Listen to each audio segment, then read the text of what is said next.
Vítam vás pri druhej časti videa, ktorá sa mala začať úplne inak, ako sa začala dnes.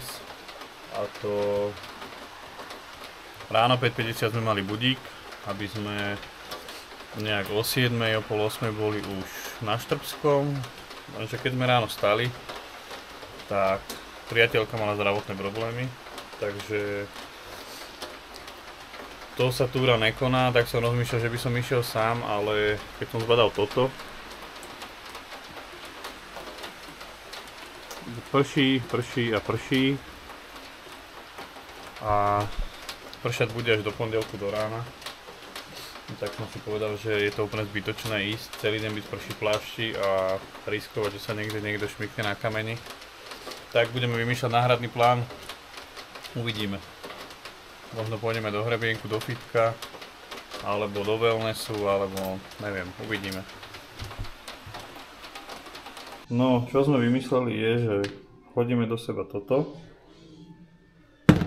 Tu mám kreatín, tu je nakopávač, zarobíme a pôjdeme do hrebienku, pôjdeme do fitka a potom pôjdeme na obed do jednej dobrej koliby, ktorú potom natočím.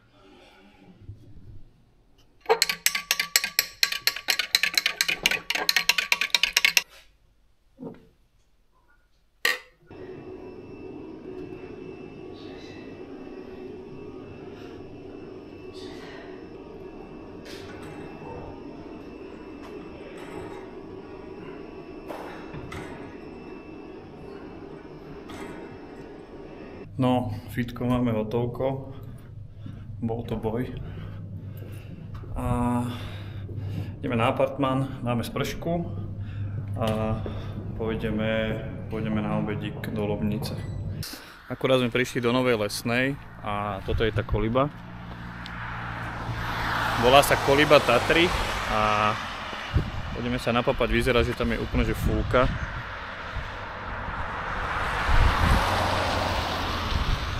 Už menej prší, to počasie je trošku lepšie. Tu je Slávkovský, tam je Lobničák. A uvidíme, pôjdeme sa napapkať. Ak tu bude plno, tak pôjdeme zase niekam inám. Čo vám to tu takto natočím. Takto, není to moc veľké, vnútri je taký grill, teraz tam akurát robia prasiatko a musíme čakať, lebo je fúlka. Ale tu majú aj dobré ceny, také normálne, nie prestrelené, aj dobré jedlo, aj dobrá lokalita, pekný výhľad je odtiaľto.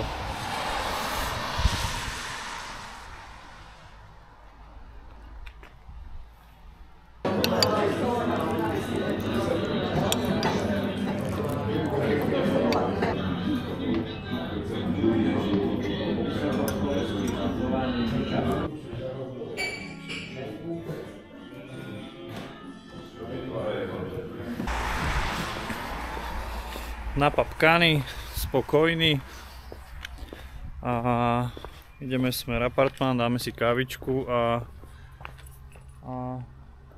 možno niekam pôjdeme pozrieť, už sa vyjasňuje, tuto je, neviem či to je vidieť, tam je slniečko aj vidieť, tak možno sa dneska ešte niekam dostaneme, tak budeme sa hlásiť.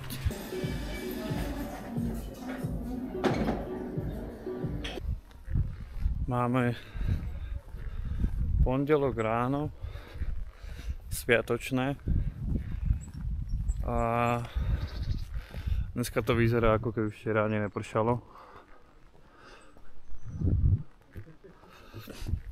A ideme hore na Popradské a potom na Ostrovu a potom uvidíme. Lebo ideme hneď odtiaľto domov, tak nebudeme to asi nejak moc preháňať. A ak to nevie, jak sa sem ide, tak z parkoviska zo Štrbského sa dá ísť tadeto, to sa ide cez les, cez hory, tuto bude hneď taký stúpak. A potom sa dá ísť ešte, keď sa ide od Smokovca, tak pred odbočkou na Štrbské pleso, na pravej strane parkovisko, tam je asfaltová cesta a tady sa dá ísť aj autom na Popradské, aj na bajku, aj asi ľahšia tá cesta, neviem, nešiel som ešte tady. No ale táto je ťažšia. Tuto je hneď taký stúpačik a je to tady to fajn, ale nejak hodinku to trvá hore na ceduli teda. No a toto je ten stúpačik. Akože není to moc, ale keď som sem išiel prvý raz, tak neviem, či som po minúte už nestal. A myslel som si, že dušu vyplujem.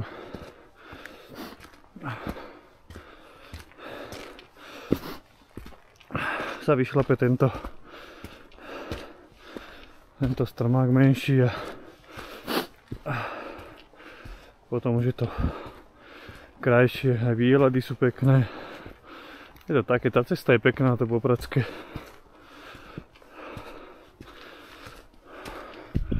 Tuto sa cesta rozdeľuje a dá sa ísť spodom, dá sa ísť vrchom, ale tady to vrchom je krajšia cesta, sú tu lepšie výhľady. Ale keď pôjdete odtiaľto naspäť, tak choďte spodkom. Nech vidíte to aj to.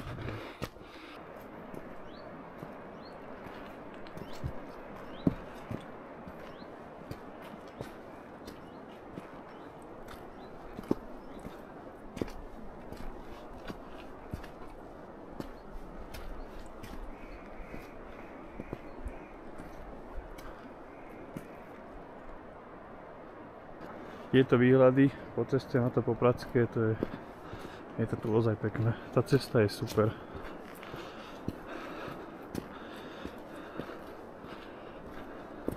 Som zvedavý, koľko ľudí tam bude. A koľko ľudí pôjde na rysy. Teda asi všetci pôjdu na rysy. Uvidíme, koľko pôjde na ostrovu. Ale tam to trvá tuším iba nejakú hodinku zo spodu z Popradského. A to je také easy hike.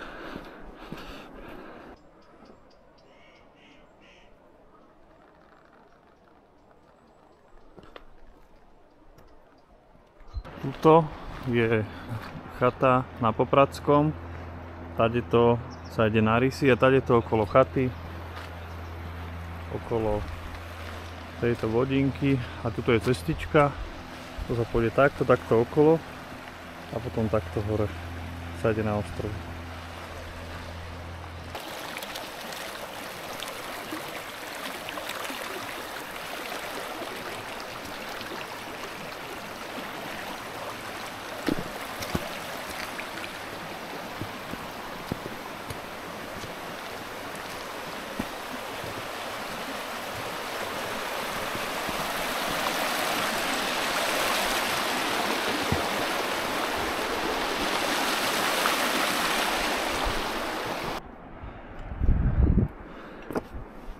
Poviem vám, ako sa z Tomáša neturistu stal turista. Neznášal som turistiku a když som sa pýtal chalanov, kamarádov, že čo na tom vidia, že chodiť bezvýznamné hore dole a robiť si zle, až som chcel ísť pozrieť raz do Tatier. Proste klasika, vodopád, skok, Popradské pleso a tak. A nejak som si povedal, že chcem ísť na rysy a potom chcem ísť tam a potom tam a sa mi to zaľúbilo, že prekonávam sám seba, že kondične som na tom lepšie a lepšie, že mám výbavu lepšiu a lepšiu, jak prvý raz, keď som sem išiel v halovkách. A teraz už sa len teším na budúci rok, kedy si idem robiť horolezecký kurz, aby som mohol chodiť tu v Tatrách všade. Tento rok ešte idem na jeden jednodňový, taký zoznamovací, a chcem ísť aj cez zimu na ľadovec, lebo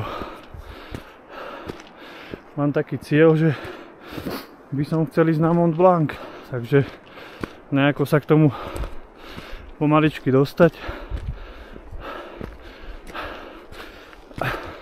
a hlavne naberať skúsenosti všade, kde to pôjde. No ale ešte naspäť tomu, ako som bol neturista, tak nebol som ten typ, čo iba sedí doma, nikam nechodí, nešportuje, ale hrávam už okolo 15-16 rokov súťažný hokejbal, takže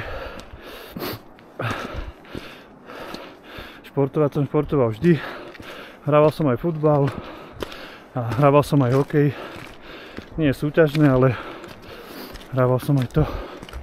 Takže k tomu športu a nejakej tej výkonnosti som mal vždycky blízko, aj ma to bavilo, len som nevedel nejako nájsť vášeň tej turistike. Ale to prišlo.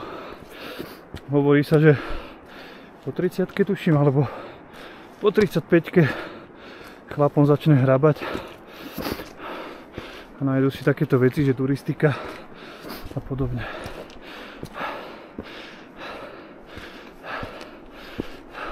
Uvidíme, za koľko to dám. Dole bola cedulka hodinka, kde to trvá hore. Tak uvidíme. Som asi v polovičke a mám za sebou 15 minút. Tak by som to mohol voľako do 40 minút stihnúť. Nejakých 50 minút mi to trvalo hore. Takou svižnou hrozou. Dole bolo písané hodina. Takže asi v pohode.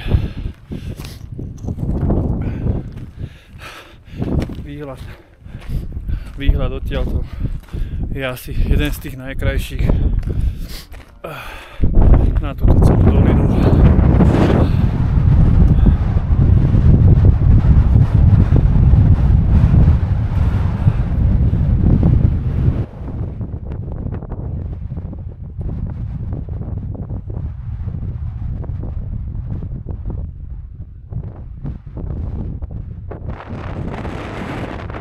No, idem vám pokecať cez veľké múdra.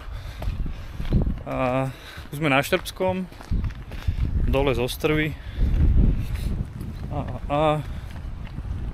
Ak pôjdete na Popradské, tak na tú Ostrovu by som určite išiel, lebo nie je to nič náročné, akorát trošku na kondičku, ale zastaviť sa môžete hocikedy, hocikde, vydýchať sa a pekne pomalinky cupkať hore a není ste na pretekoch.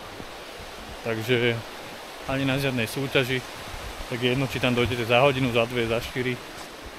A ten výhľad je pekný, mne sa ten výhľad hore ľúbi. Aj tá cesta tam je taká normálna, nič zložité. A ľudí bolo mŕte veľa, aj na Popradskom, ale dneska je sviatok, takže sa ani nečudujem.